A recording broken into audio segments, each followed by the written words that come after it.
Yeah, speaking of attempts to make, soft, gentle co-ed sports, I was reading an article the other day about this game called Earthball. It was invented by hippies. The idea was to hit a slow-moving inflatable ball shaped like the earth with your fingertips over a goal, tapping it with your fingers. The idea was that you had to look up at the earth as you hit it, so it's kind of like soccer mixed with volleyball. Teams would be co-ed, and the idea was to develop teamwork.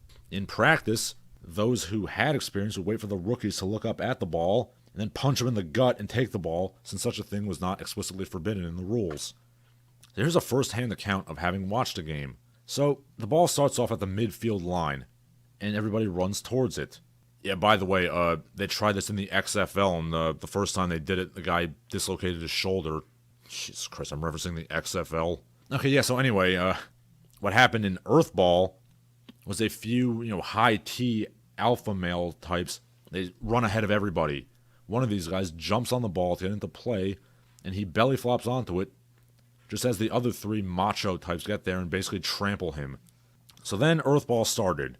5 minutes of scrumming about happened, a girl got her clavicle broken, and eventually one team won by having the tallest guy, basically juggle the ball down the field, and everybody else kind of blocked for him. A game made with the intentions of fostering togetherness and environmentalism and co-ed utopianism devolves into punching, trampling, broken bones, abuse of women, and essentially biological oligarchy because there were no rules keeping that brutality in check. Well, if that ain't a metaphor for the hippie movement overall. And of course, when I say the hippie movement, I don't mean the guys who bought, farms and grow potatoes. I mean, those guys are cool. I also knew some hippies when I was in San Francisco. They had beehives and they made honey and they gave me some. Some hippies are cool. I mean the guys who want to impose their utopian BS rules on you, and they ultimately just created a lot of unchecked brutality and bloodshed and aggression. Yeah, those hippies, I don't care for them.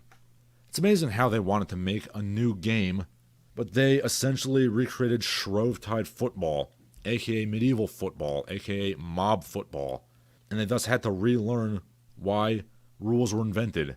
That one game is basically a microcosm of the development of American football, including the development of the flying wedge group blocking, the style of blocking that killed multiple people. To wax lyrical again, history shows again and again how nature points out the folly of men. Godzilla. Well, okay, the Godzilla's not relevant, but everything else is. Yeah, there was a lot of that going on in the 60s. The hippies wanted to, they want to cut down the fascist rules, man.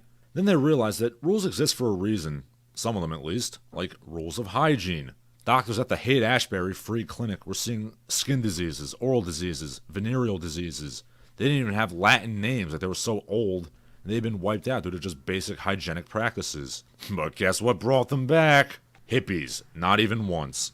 And now, a word from our sponsors. Hello, are you a fan of Larson Halleck and the Barbaric Gentleman? Of course you are, otherwise you wouldn't be watching.